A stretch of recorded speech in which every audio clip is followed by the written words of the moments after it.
part with the chicken leg logo on it, the reading is above 10 kPa. It reads around 15 kPa.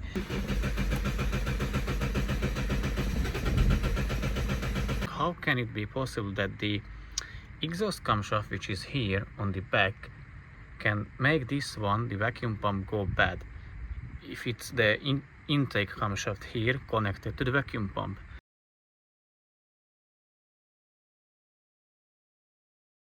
Guys, I'm in the Mazda 2.2 Skyactiv diesel as usual. It's in the Mazda 6 series, and this one has the vehicle system malfunction light and the yellow triangle on.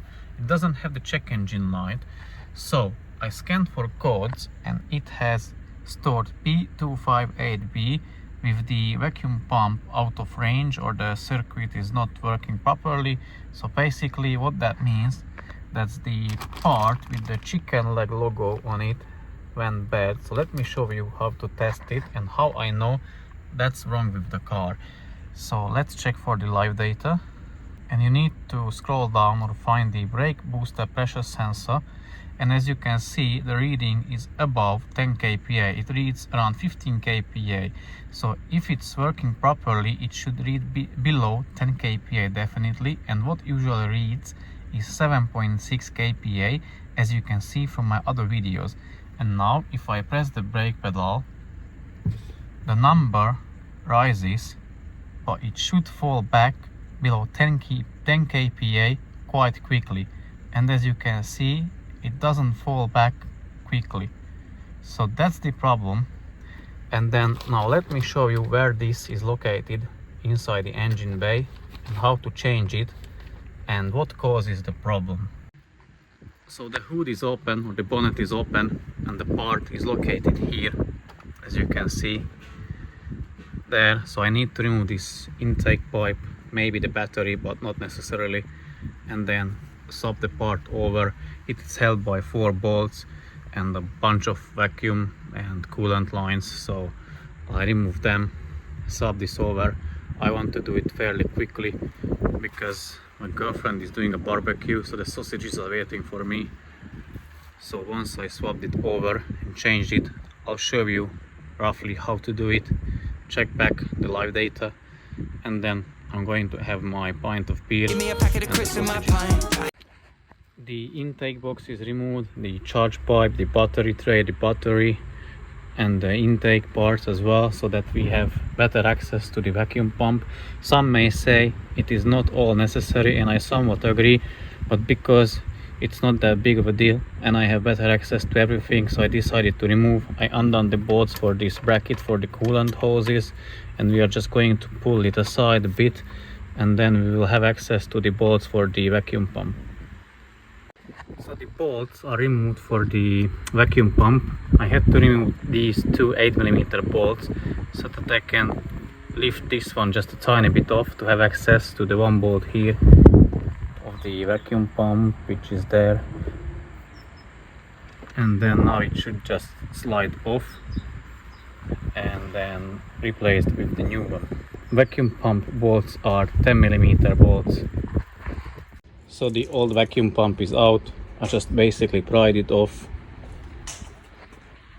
and it is out. The new one needs to be aligned into that groove, secured it with the bolts, and then the car is good to go again. So the vacuum pump is changed, aka the part with the chicken leg logo on it. So now I'm going to start up the car, check for live data, check for codes, and report back to you. So I just turned on the ignition, and there is no fault codes or no error message on the right and no yellow triangle.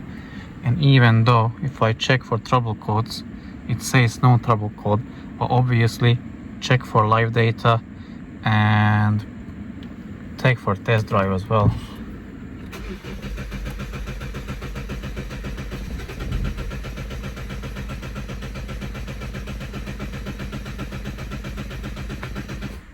So it took a bit longer to start up because I disconnected a fuel line, but now let's check the sensor. And as you can see, it reads 7.6 kPa, and if I press it, you see, it doesn't even go over 20 something, and it drops quickly back where it's supposed to be.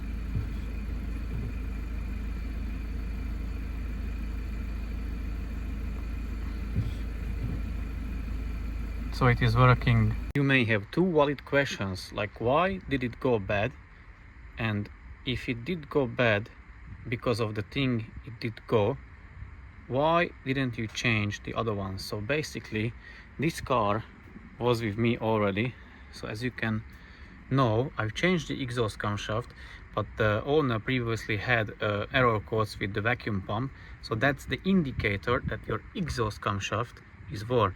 So to answer the second question, why I just changed this one and not rectify the other issue, so the answer is that it was already done, and we just wanted to see if it will still throw codes, but obviously it will, but we were just curious anyways. And the first question is like, how can it be possible that the exhaust camshaft, which is here on the back, can make this one, the vacuum pump, go bad if it's the intake camshaft here connected to the vacuum pump? So the answer is the parts that were from the camshaft lobes get sucked into the vacuum pump and damages the vacuum pump internally, and that's why it triggers the codes for the vacuum pump. And this is also the reason why it is a telltale sign that if this one goes bad, that you have very likely a worn exhaust camshaft.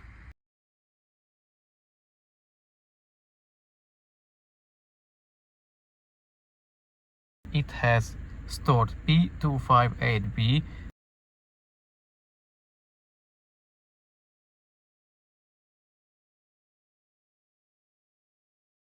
There is wet around the injectors. That means the seal, that one below the injector holding bracket, that one, the oil seal, is leaking.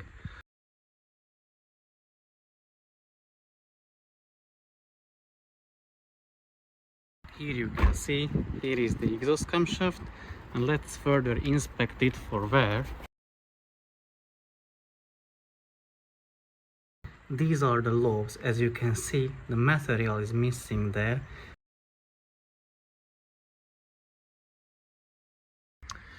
So this one is fixed. Thanks for watching, and see you next one.